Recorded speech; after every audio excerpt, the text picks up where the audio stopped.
जय हिंद दोस्तों, स्वागत है आपका हमारे YouTube चैनल स्मार्ट पाठशाला में। तो जैसा कि हम लोगों ने पिछले हिस्ट्री का 11 चैप्टर कंप्लीट किए हैं और देखिए 10 इसलिए दिखा रहा है क्योंकि बीच बीच में दो दो चैप्टर आ गया है। एक जैसे 8 चैप्टर है तो उसमें 8 का फर्स्ट है और 8 का सेकंड है, इस वजह से यहाँ चैप्टर 10 दिखा रहा है, लेकिन हमारे हिसाब से सीरियली चल रहा है तो इसीलिए 11 चैप्टर हुआ। तो चलिए, अगर आप इस चैनल पर नए हैं तो सब्सक्राइब कर लीजिए और प्लेलिस्ट बना हुआ है, सारा वीडियो जाके देख सकते हैं। तो चलिए स्टार्ट करते हैं। पहला है थानेश्वर में वर्धन वंश पुष्यभूति वर्धन की स्थापना किसने की थी? पुष्यभूति वर्धन ने किया था। दूसरा है सूचीवन सूची को सम्मिलित किया। वर्धन जो है वो थानेश्वर हो जाएगा, मोखरी कन्नौज हो जाएगा, वकाटक पुरिका हो जाएगा, मैत्रक बल्लभी हो जाएगा। तो ऑप्शन ए हो जाता है। ठीक है, तो चलिए आगे नेक्स्ट स्लाइड में चलते हैं। चलिए तीसरा नंबर क्वेश्चन देखते हैं। तीसरा नंबर हो जाएगा वर्धन हो जाएगा पुष्यभूति, मुखरी हो जाएगा ईशान शर्मा, वकाटक हो जाएगा विंध्य शक्ति और मैत्रक हो जाएगा भरटाक। ठीक है, ऑप्शन बी। आगे बढ़ते हैं नेक्स्ट स्लाइड। आगे चौथा नंबर क्वेश्चन देखते हैं। कदम्बर राज्य की स्थापना मयूर शर्मन ने की थी। उसने अपनी राजधानी बनाई, अपनी राजधानी कहाँ बनाया था? बंगाल है, कन्नौज है, वैजयंती या बनवासी को बनाया था। ठीक है, निम्नलिखित में से वह अंतिम बौद्ध राजा कौन था जो संस्कृत का महान विद्वान और लेखक था? बौद्ध राजा हर्षवर्धन थे। ठीक है, कौन थे? हर्षवर्धन। हर्षचरित किसके द्वारा लिखी गई? हर्षचरित जो है वो बाणभट्ट के द्वारा लिखी गई थी। ठीक है, नेक्स्ट स्लाइड में चलते हैं। हर्षवर्धन के समय कौन सा चीनी तीर्थयात्री भारत आया था? हर्षवर्धन के समय हैंसोंग आए थे। कौन आया था? हैंसोंग। चालुक्य राजा पुलकेशिन द्वितीय को किसने पराजित किया था? पुलकेशिन द्वितीय को पराजित नंदीवर्मन फर्स्ट ने किया था। किस व्यक्ति को द्वितीय अशोक कहा जाता है? तो हर्षवर्धन को ही कहा जाता था। द्वितीय अशोक जो है ना वो हर्षवर्धन को ही कहा जाता था। बाणभट्ट किस सम्राट के राज दरबारी कवि थे? बाणभट्ट जो है वो किस सम्राट के राज दरबारी कवि थे?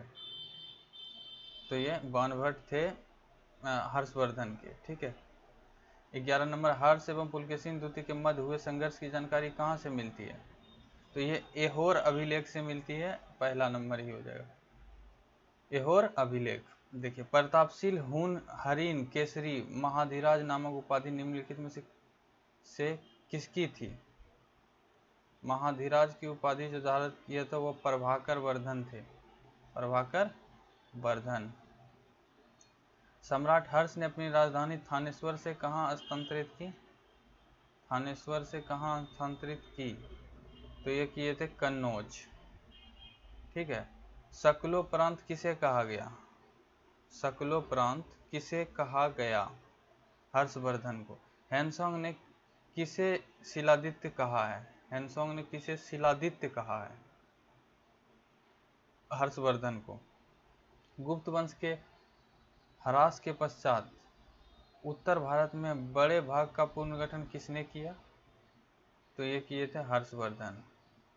ठीक है, बंगाल का वह कौन सा शासक का समकालीन था? बंगाल का कौन सा शासक हर्ष का समकालीन था? थोड़ा सा ध्यान भटकता है तो थोड़ा पढ़ने में। तो ये कौन था? एक मिनट, ये थे शशांक। शशांक थे। चालुक्य शासक, एक मिनट आपको नहीं दिख रहा होगा।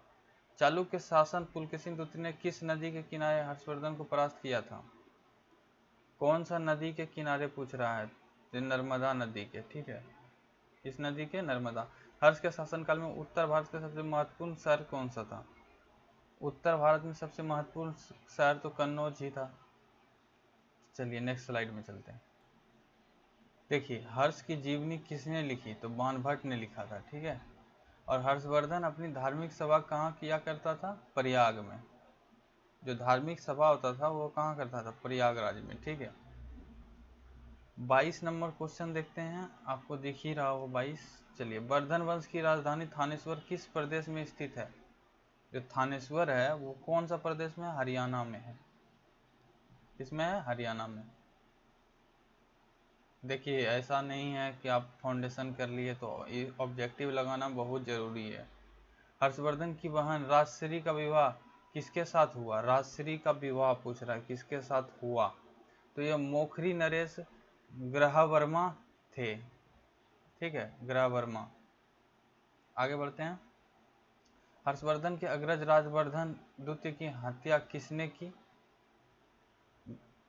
किसने किया था? तो गौड़ नरेश शशांक ने किया था। ठीक है। हर्षवर्धन ने 606 ईस्वी में हर्ष संवत की स्थापना किस उपलक्ष्य में की थी? तो अपने राज्यरोहण के उपलक्ष्य में किया था। ओके, चलिए। कौन वर्धन वंश की राजधानी थानेश्वर से कन्नौज ले गया? थानेश्वर से कन्नौज ले गया। 26 नंबर का बताइए। थानेश्वर से कन्नौज ले गया था हर्षवर्धन। कन्नौज किस प्रदेश में स्थित है? कन्नौज जो है वो किस प्रदेश में स्थित है? उत्तर प्रदेश में। हैनसोंग की भारत यात्रा के समस्त समय सूती कपड़ों के उत्पादन के लिए सबसे प्रसिद्ध नगर था? उस समय जो सूती कपड़े के उत्पादन के लिए प्रसिद्ध था वो मथुरा था। मथुरा। ठीक है। कवि बाणभट्ट निवासी कहाँ का था? कहाँ के थे? बाणभट्ट जो है वो कहाँ के थे? तो बाणभट्ट थे थानेश्वर का। नागानंद का रचनाकार कौन था? नागानंद का रचनाकार हर्षवर्धन थे। सम्राट हर्षवर्धन ने 2 महान धार्मिक सम्मेलन का आयोजन किया था, कन्नौज व प्रयाग में। यही 2 जगह इसका फेवरेट था। नागानंद रत्नावली एवं प्रियदर्शिका नाटकों के रचनाकार थे। कौन थे? तो ये थे हर्षवर्धन। गुर्जरों को किस शासक ने पराजित किया? किस शासक ने किया था? हर्षवर्धन ने। आज भी भारत में हैनसोंग को याद करने का मुख्य कारण क्या है? सी युकी की रचना। सी युकी की रचना। हर्षवर्धन के विजय जीवन में एकमात्र पराजय देने वाला पुलकेशिन द्वितीय कहाँ का शासक था? कहाँ का शासक था? पुलकेशिन द्वितीय बोल रहा है कहाँ का शासक था? तो ये थे वातापी के। बादामी भी बोला जाता था। हर्षवर्धन ने अपनी पुत्री का विवाह वल्लभी नरेश से किया, जो कि उसकी एक बड़ी कूटनीतिक उपलब्धि थी। वल्लभी नरेश का नाम ध्रुवसेन द्वितीय था। क्या नाम था? ध्रुवसेन द्वितीय। 37 नंबर क्वेश्चन देखते हैं। 641 ईस्वी में किसने चीन के राजा ताई त्सुंग के पास एक राजदूत भेजा था? ताई त्सुंग के पास एक राजदूत भेजा था। कौन भेजा था राजदूत? हर्षवर्धन ने भेजे थे। ठीक है। चलिए 38 नंबर देखते हैं। हर्षवर्धन के भारतीय मिशन में जवान में चीनी सम्राट ताई त्सुंग ने 3 चीनी यात्री मिशन हर्षवर्धन के दरबार में भेजे, जिसमें से एक मिशन हर्षवर्धन के मनरो प्रांत पहुंचा। अंतिम मिशन में शामिल उस चीनी राजदूत का क्या नाम था जिसने हर्ष की मृत्यु के तुरंत बाद जो घटित हुआ उसका विस्तार से वर्णन किया? तो ये थे वान ह्वेन त्वेसे। ठीक है। किस चीनी यात्री को वर्तमान शाक्य मुनि एवं यात्रियों के राजकुमार कहा जाता है? किसे कहा जाता है? बताइए। तो ये क्या कहा जाता है? हैनसोंग को। हैनसोंग भारत में लगभग कितने साल रहा? अगला क्वेश्चन यही है। हैनसोंग भारत में लगभग कितने साल रहा? लगभग 14 साल रहा। ठीक है। हैनसोंग के सम्मानार्थ एवं महायान धर्म के प्रचारार्थ हर्षवर्धन ने कहाँ महासभा का आयोजन 643 ईस्वी में करवाया? कहाँ करवाया था 643 ईस्वी में? और जगह का नाम बताइए। तो वो कन्नौज में किया था। कुंभ मेला का प्रारंभ करने का श्रेय किसे दिया जाता है? तो हर्षवर्धन ही किए थे। ठीक है, जो आज कुंभ मेला इतना भव्य लगता है। नर्मदा नदी पर सम्राट हर्ष के दक्षिणवर्ती अग्रगमन को रोका? तो ये पुलकेशिन द्वितीय ने रोका था। जो लड़ाई हुआ था, शायद आपको नहीं दिख रहा होगा, रुकिए दिखेगा। हाँ, तो देखिए नर्मदा नदी पर सम्राट हर्ष के दक्षिणावर्ती आक्रमण मान के चलिए को रोका। आक्रमण को कौन रोका था? पुलकेशिन द्वितीय ने। निम्नलिखित में से किसने नालंदा विश्वविद्यालय को 100 ग्रामों की आय दान स्वरूप दिए? 100 ग्रामों की आय दान स्वरूप हर्षवर्धन दिए थे। कौन दिए थे? हर्षवर्धन। आगे बढ़ते हैं। आगे है सूची 1 सूची 2 को सम्मिलित कीजिए और बताइए आंसर। तो 45 का हो जाएगा हर्षचरित। हर्षचरित जो है वो हर्षचरित कादम्बरी हर्षवर्धन का नीति शतक या श्रृंगार शतक भक्ति शतक वो भृतहरि का है। ठीक है, भृतहरि। सॉरी एक सेकेंड थोड़ा सा गड़बड़ हुआ है, कोई दिक्कत नहीं है। हर्षचरित कादम्बरी जो है ना वो बाणभट्ट का था, और नीति शतक श्रृंगार शतक भक्ति शतक जो है ये थे भर्तहरि के, और सूर्य शतक जो था ना वो थे आपका मयूर के, और प्रियदर्शिका रत्नावली और नागानंद हर्षवर्धन के थे। ठीक है, ये सब किताब है। तो ऑप्शन क्या हो जाएगा? ऑप्शन ए हो जाएगा।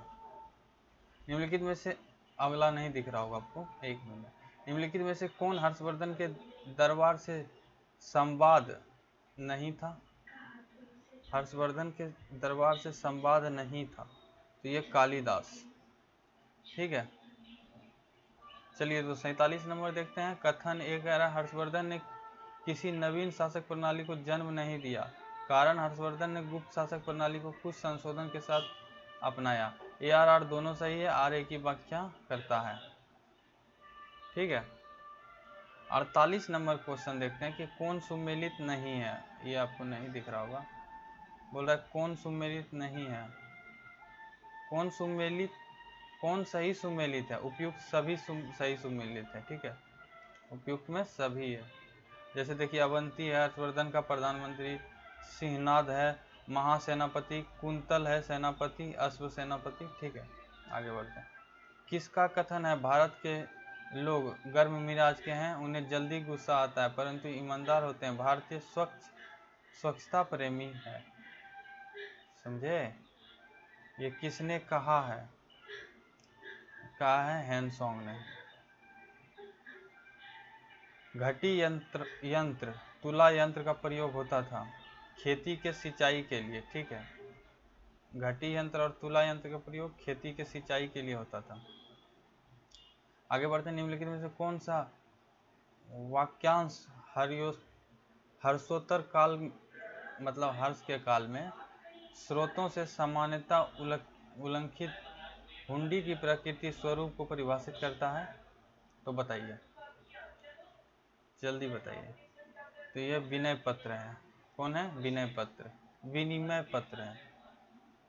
निम्नलिखित में से कौन सा वाक्यांश हर्षोत्तर काल के स्रोतों में सामान्यता उल्लिखित हुंडी की प्रवृत्ति स्वरूप को परिभाषित करता है? तो विनिमय पत्र है। आगे बढ़ते हैं। आगे है दक्षिण भारत के संदर्भ में एरीपति का अर्थ है। दक्षिण भारत के संदर्भ में एरीपति का अर्थ क्या है? एरीपति का अर्थ है जलाशय की भूमि। क्या अर्थ है? जलाशय की भूमि। देखिए हर्ष के काल में भू राजस्व की सीमा थी। भू राजस्व की सीमा कितना था हर्ष के काल में? तो 1/6 से 1/10 था। ऑप्शन बी पे। देखिए मोखरी शासकों की राजधानी थी। मोखरी शासकों की जो राजधानी थी वो कहाँ थी? मोखरी शासकों की राजधानी कन्नौज थी। सीयूकी नामक यात्रा विवरण निम्नलिखित में से किससे जुड़ा है? तो ये जुड़ा है हैनसोंग से।